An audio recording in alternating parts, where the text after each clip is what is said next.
talagang ang hindi talaga ganun kadali ang kapag prepare ng message. Mas sabi ko nga, like ko yung paulit-ulit, mas madali pa gumawa ng lesson plan. Ayan po. But salamat sa Lord dun sa kanyang theme, sa binigay niyang theme para sa ating lahat, which is refreshment for this month. And alam niyo po, sabi ko nga po kay Pastora, sabi ko, ang lawak po pala ng refreshment, no? Kasi ang dami niyang aspeto. Pwede siyang pumasok sa aspeto ng physical, pwede siyang pumasok sa aspeto ng mental, pwede siyang pumasok sa aspeto ng emotional, spiritual, and even yung ating future. Pwede din siyang pumasok doon. So pag sinabing physical, literally, kapag tayo ay nauuhaw, anong gagawin natin? Iinom tayo. Ayan. So marerefresh tayo. Andun na agad yung salita refresh. Pag tayo ay naiinitan, lalo na ngayon summer, ano gusto natin gawin? Gusto natin maligo. At pag naligo tayo, ayan, nakaka-refresh. Parang pati yung mind natin nagigising. Tama po? Amen po?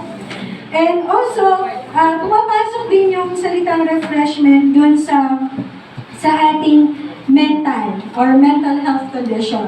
So, if we feel stress, nandiyan yung anxiety, depression, ganyan, kapag tayo ay pinagbulay-bulayan natin ang salita ng Panginoon, at kapag nagbasa tayo ng salita at nanalangin tayo, meron tayong refreshment na nararanasan mula sa Lord. Amen po? Amen. Salamat po.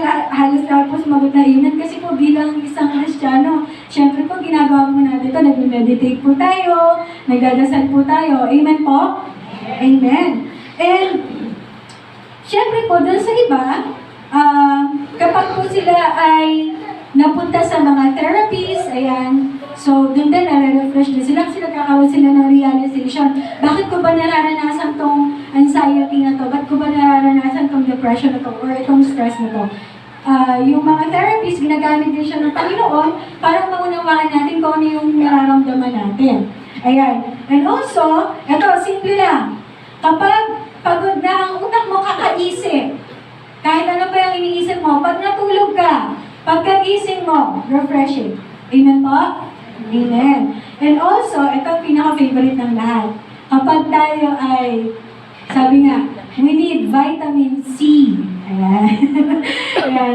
So, pag tayo ay nakapagbakasyon, nakapunta sa lugar na, kumbaga, gusto nating puntahan, ayan, nare-refresh din tayo. Parang, ready na tayong pumasok ulit sa work, ready na tayong pumasok ulit sa school, ready na tayong sa mga kananayan natin na nasa bahay, ready na ulit tayo na mag-serve sa family natin, ganun din yung ating mga katatayan.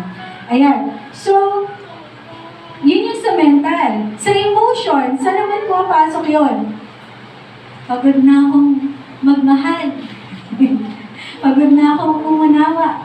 Ganyan. So, may mga ganun tayong nararamdaman. Pero, kapag nasumpungan natin yung tamang tao na ibibigay ni Lord para sa atin, refreshing yun. Amen po? Amen. Okay pa kayo? Okay pa po kayo? Inano lang po natin na ganito ko po kasi na-realize yung salitang refreshment. Napakalawak niya. And kapag merong mga tao sa paligid natin na nakakaunawa sa atin, it feels refreshing. Ayan. Sa spiritual, ano kaya? Tagal na nating nakakilala sa Diyos. Ang tagal na nating nagsisimba. Ang tagal na nating nakakarinig ng mga salita ni Lord. Pero bakit patuloy pa rin tayong nagdidwell doon sa mga kasalanan o sa mga bagay na hindi kaluguran sa Panginoon? Lahat po tayo, kaya po tayo nandito sa church ngayon kasi kailangan po natin si Jesus. Amen po? Kasi po wala pong perfect. Ang pinakamagandang desisyon po na nagawa po natin, kahit hindi po tayo perfect, nandito po tayo at nagpapakumbaba sa harap ng Panginoon at patuloy na nagpapabago sa inyo. Amen po? Amen. So, bakit hindi ako makaalpas dun sa struggle na yun? Pero pag nagkaroon tayo ng personal encounter kay Lord, personal encounter, at nagkaroon tayo ng revival at spiritual breakthrough, Yun, doon po pumapasok yung refreshment. Amen po? Gusto po ba natin yun? Amen. And of course, sa future, ilang taon na tayo, for example, ilang taon na ang lumipas. Pero parang naalala niyo yung shinare ni Pastora about stagnant water. Bakit ganun? Sa buhay natin, sa pang-araw-araw nating buhay, naranasan niyo ba na, ito na naman, gigising na naman ako ng umaga, same routine, same work, ganyan, walang spark, walang excitement dun sa everyday na paggising mo.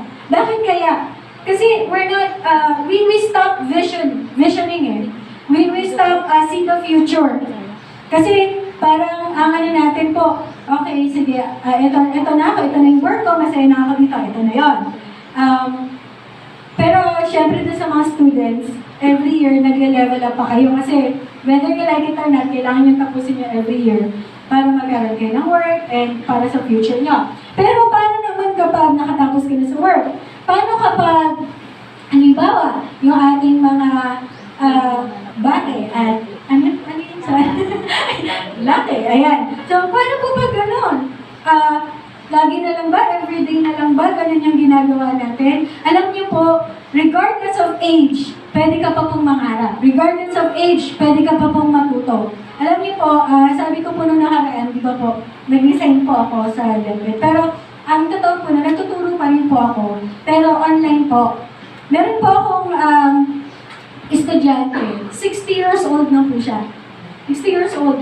Tapos, tinatanong ko siya, bakit, in spite of your age, sabi ko, bakit gano'n, ano ka pa rin, nag-aaral ka pa rin? Sabi niya, kasi masaya ako sa ginagawa ko at naniniwala ako na habang nabubuhay, may pag-asa. Alam niyo po, kasi Korean po eh. So, medyo ano po sila, hindi po sila ganun kagalingan sa English po. Pero, sa edad niya, na 60 years old, nag-aaral po siya ng English. Kasi gusto niya may natututunan pa rin siya. Ayun po. Sabi po ni Francis Kong, si Francis Kong po ay isa po siyang Kristiyano, isa po siyang motivational speaker, isa po siya, kung tayo po ay nagbababad sa Facebook at YouTube, ako po, encourage ko po na pakinggan niyo siya. Kasi po, isa po siyang Christian, motivational speaker, businessman.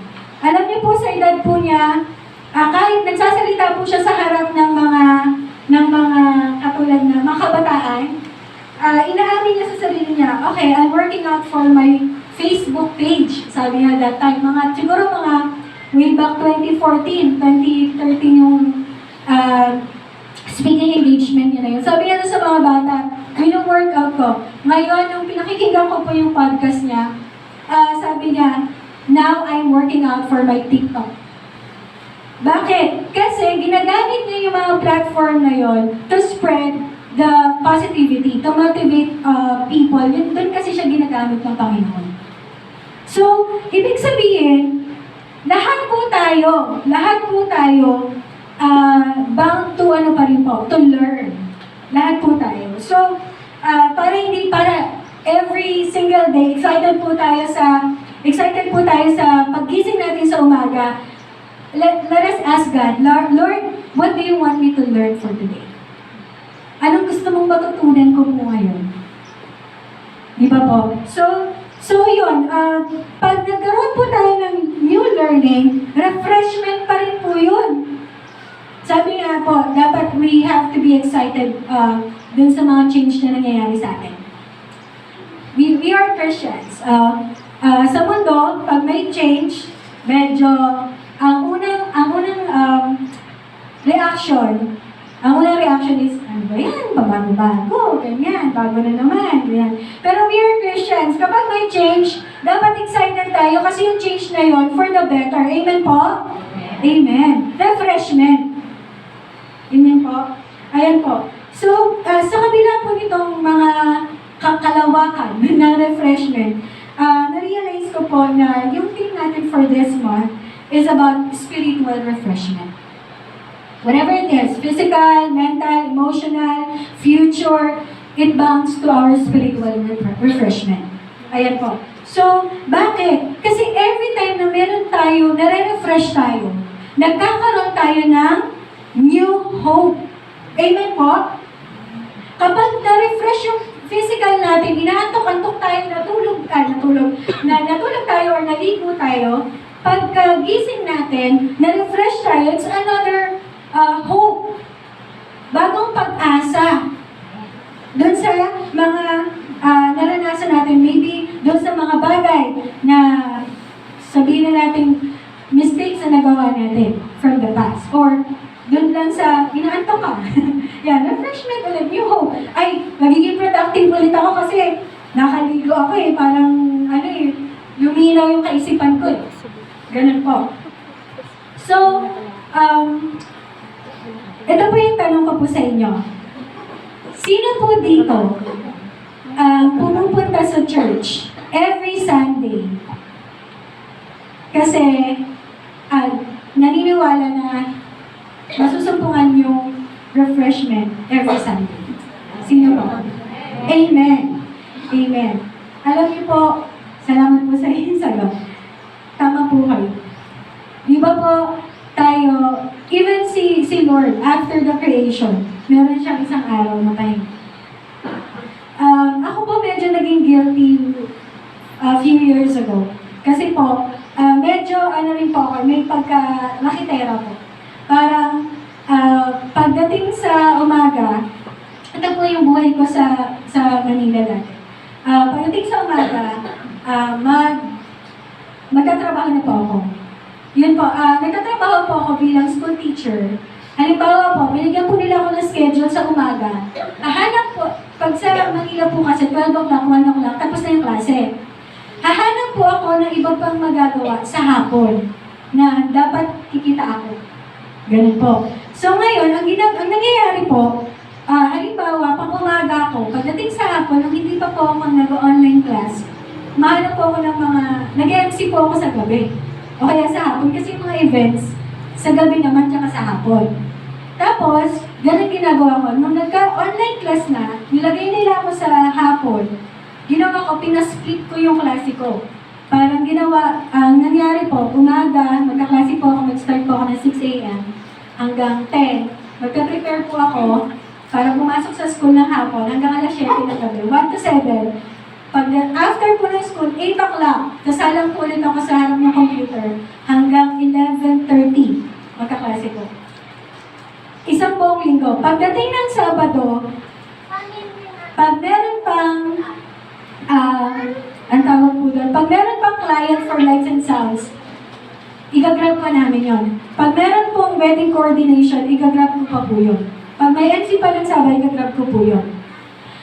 Guilty po ako, ito po personal experience ko, kasi dumating yung point na pati Sunday ginagamit ko. Pati Sunday nag-aaral ako. Pati Sunday nagkumakayod. Alam niyo po nangyari sa akin? Pagdating ng Monday, lobat po ako. Parang ayoko na,